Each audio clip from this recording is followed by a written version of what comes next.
കൃഷി explore day 1. അപ്പോൾ hello guys, നമ്മൾ എന്ന് വന്നിരിക്കുന്നത് നമ്മളെ പുതിയൊരു കൃഷി കാണിക്കാനാണ്. ഇതിനു മുമ്പ് നമ്മൾ യൂട്യൂബിൽ അന്ന് 4 കൃഷികൾ ഇട്ടായിരുന്നു. 2 വഴുതനങ്ങ, 1 തക്കാളി, 1 മുളക്. അതിൽ മുളക് നമുക്ക് തോനെ കിട്ടി. മുളക് തോനെ വലുതായി അതിൻ്റെ വേരൊക്കെ അലിഞ്ഞ് അത് ശരിച്ചു പോയി. അതിൻ്റെ വേരൊക്കെ ഉണങ്ങി അതിൻ്റെ അതാണ് നമ്മളവിടെ കളഞ്ഞു. പിന്നെ തക്കാളി നമുക്ക് 10-15 കിട്ടി. അതും ഇങ്ങനെ വാടി അവിടെ നമ്മൾ ഇട്ട് കളഞ്ഞു. പിന്നെ വലിയ വഴുതനങ്ങ ഒന്ന് വാടിപ്പോയി, ഒന്ന് വലിയൊരിതുണ്ടായി. അതിന് നമുക്കൊരു വഴുതനങ്ങ കെട്ടി നമ്മളവിടെ വീട്ടിൽ വെച്ചപ്പോൾ എന്തായി, അതൊരു എലി ഒന്ന് കടിച്ച് മുറിച്ച് അത് കേടായി. ഇതാണ് നമ്മളെ പൂള കഷ്ണം. ഇമ്മമ്മൻ്റെ അവിടെ നിന്ന് കൊണ്ടുവന്നതാണ്. അന്നത്തെ 4 കൃഷിക്കാണ് ശേഷം നമ്മൾ കുറച്ച് നേരം കൃഷി ചെയ്തില്ലായിരുന്നു. ഇമ്മമ്മൻ്റെ അവിടെ നിന്ന് വരുമ്പോൾ നമ്മൾ ഫുള്ള് കൃഷി കൊണ്ട് ചെയ്ത്. പിന്നെ പൂളൊക്കെ 1 മാസം ഇത് കൊണ്ടുവന്നിട്ട് അപ്പോൾ അത് അത്യാവശ്യമൊക്കെ വലുതായിരുന്നത്.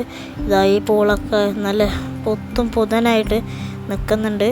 ഈ പൂള ഇതാണ് നമ്മളെ തക്കാളിയാണിത്. പിന്നെ നമ്മൾ തക്കാളിയും വഴുതനങ്ങയും മുളകും വെണ്ടയും ഒരു കർമൂസക്കായ അവിടെ കുഴിച്ചിട്ട് ഇതിൻ്റെ വേരടിച്ചപ്പോൾ വേര് കേടായിപ്പോയി. അപ്പോൾ എല്ലാവർക്കും ബൈ.